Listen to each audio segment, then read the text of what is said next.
বাংলাদেশের সেনাবাহিনীকে স্যালুট জানালো যুক্তরাষ্ট্র।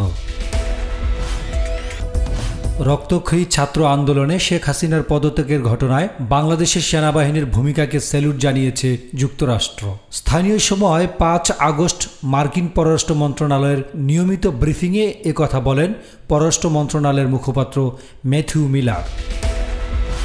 সাংবাদিকদের প্রশ্নের জবাবে মিলার বলেন, আমরা সব পক্ষকে সহিংসতা থেকে বিরত থাকার আহ্বান জানাচ্ছি।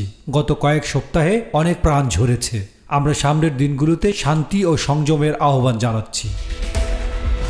নিয়মিত সংবাদ ব্রিফিংয়ে এক প্রশ্নের জবাবে মিলার আরও বলেন, এটি যদি সত্য হয় যে সেনাবাহিনী আইনানুগ প্রতিবাদকারীদের বিরুদ্ধে দমন পীড়নের আহ্বানকে প্রতিহত করছে, তবে তা একটি ইতিবাচক অগ্রগতি হবে। তিনি বলেন, একটি অন্তর্বর্তীকালীন সরকার গঠনের ঘোষণাকে আমরা স্বাগত জানাই। আমরা বাংলাদেশের আইন অনুযায়ী যে কোনো পরিবর্তন পরিচালনার আহ্বান জানাচ্ছি। আরেক প্রশ্নের জবাবে মার্কিন মুখপাত্র বলেন, আমরা চাই বাংলাদেশের জনগণই ভবিষ্যৎ সরকারের বিষয়ে সিদ্ধান্ত নিক। তিনি আরও বলেন, বাংলাদেশে সাম্প্রতিক মানবাধিকার লঙ্ঘন এবং হতাহতের ঘটনায় যুক্তরাষ্ট্র গভীরভাবে দুঃখিত। এসব মৃত্যুর জন্য জবাবদিহিতা নিশ্চিত করতে পূর্ণ ও স্বচ্ছ তদন্ত অত্যাবশ্যক। ডেস্ক রিপোর্ট, গণমানুষের আওয়াজ।